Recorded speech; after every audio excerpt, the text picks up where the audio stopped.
I'm Sophia. The courtroom was deathly silent as the judge read out the verdict. Guilty, he said, his voice booming through the room. My parents, once so full of confidence in their expensive suits and with their high-powered lawyers, now looked like broken dolls. My mom was sobbing uncontrollably, and my dad was drenched in sweat, his face ashen. As they were led away, my mom turned back, her eyes wide with shock and her voice trembling. "Why would you do this to us?" she pleaded. I tilted my head and calmly replied, "Because you did it to me first." I just finished the story. Let me take you back to how it all started. I grew up in a small but wealthy town. My grandparents, Mr. and Mrs. Thompson, were well-known business tycoons.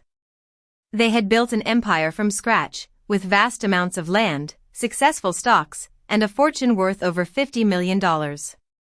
I was their only granddaughter, and they doted on me. My parents, Henry and Lisa, on the other hand, were always more interested in money than in me. They were the kind of people who would do anything to get ahead, even if it meant hurting their own family. Everyone in town thought I was the quiet, bookish girl. I was the one who would nod and smile, signing whatever was put in front of me without question. They thought I was a pushover, but they were so wrong. My grandparents left me not just money, but control over their entire business empire. The moment the news of my inheritance spread, people who had never cared about me suddenly started remembering my birthday and inviting me to fancy parties. One random Tuesday, I was sitting at home, reading a book, when my phone rang. It was my financial advisor, Mark. His voice was tense. "Hey, Sophia. Quick question. Did you authorize the liquidation of your trust assets? Because everything is gone." I felt like someone had punched me in the gut. It was as if my entire future had been deleted in an instant. I immediately called my parents. No answer. I texted them, but there was only silence. Filled with a sense of dread, I drove to their house. When I arrived, I could hear the sound of laughter and the popping of champagne bottles. I walked in to find my parents celebrating. My mom looked up at me with a fake smile and said, "Sweetheart, you're early." I was confused. "Early for what?" I asked. My dad then casually said, "We sold everything. It's family money anyway. We deserve a share." I couldn't believe my ears. A share? They had taken everything. But here's the thing they didn't know. I let them. I stood there, nodded, and pretended to be confused. I even shed a tear for effect. While they were busy betraying me, I had been busy preparing my own counter-attack. Months ago, I had noticed my dad asking too many questions about the trust. He was overly curious about the details of the inheritance, and it made me suspicious. So, I took matters into my own hands. I made copies of every single original document related to my inheritance. Then, I went a step further.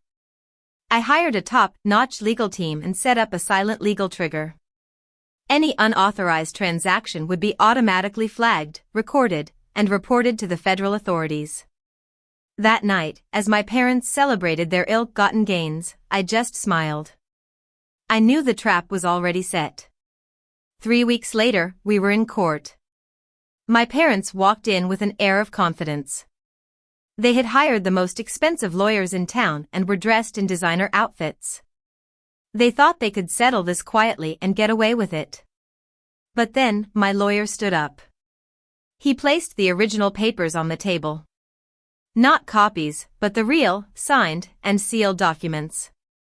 The judge's eyes widened in surprise, his eyebrows raised as if doing a gymnastics routine. Next, my lawyer presented the recordings, emails, and transaction logs. Every shady move my parents had made, thinking I would never notice, was laid bare. My mom started crying hysterically, and my dad was sweating profusely, looking like he was about to pass out.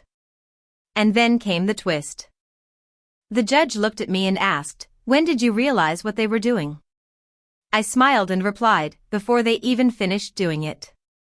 The silence in the courtroom was deafening. This wasn't a revenge born out of blind anger. It was a carefully planned and patient revenge. The kind that my grandparents had taught me to execute. As I watched my parents being led away, I knew that justice had been served. They had thought they could take what was mine, but they had underestimated me. And now, they would spend the rest of their lives paying for their greed. So, if you're out there, thinking you can get away with something, think again.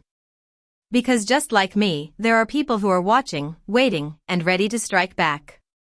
And trust me, the next story I have to tell you will be even crazier. Hit that subscribe button, and stay tuned.